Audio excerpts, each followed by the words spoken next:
Frontal lobes are considered our emotional control center and home to our personality.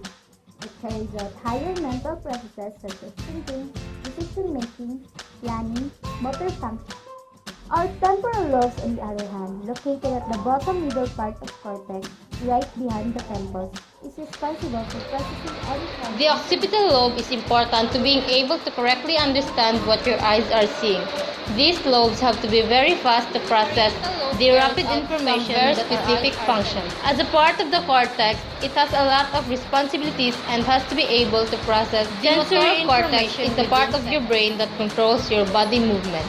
It also works with the cerebellum to coordinate the signals of touch, which are received from the other parts of the body.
Hippocampus deals with the formation of long-term memories and spatial navigation. It's associated mainly with the memory of the limbic system.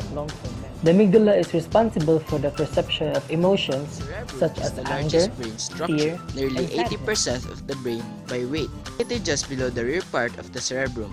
And right behind the brainstem structure is the cerebellum. Nearly 80% controls 11% by weight of the weight of this part is divided into Your brain is two composed of a halves. trillion of brain cells, The which may be cerebrum is nerve the cells largest or brain glial structure. cells. Nearly The nerve 80% cells, which of are the called brain by neurons, weight. are the This functioning part is core for the brain and the entire nervous system. There are about 100 billion neurons, which allow the brain to process the electric impulses coming from all over the body, to store your experiences and those details involved, to learn languages, and to combine information. Neurons are formed through a process called neurogenesis. Each neuron consists of a nucleus as well as a neuron's cell body, dendrites, and axons. The dendrites receive electrical impulses from other neurons and transmit the message to another neuron through the longer fiber called the axon. The axon is surrounded by a layer called the myelin sheath, which insulates it from other cells and increases the speed of impulse transmission. A millionth of an inch, which is called a synapse. Recent studies show that people whose occupations demand more complex skills possess a greater number of dendrites in neurons.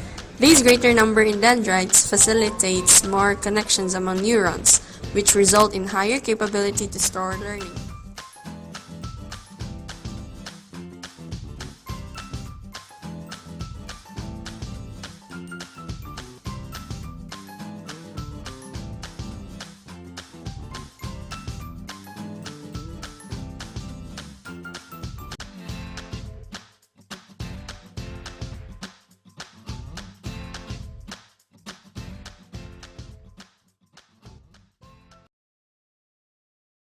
Created using Powtoon.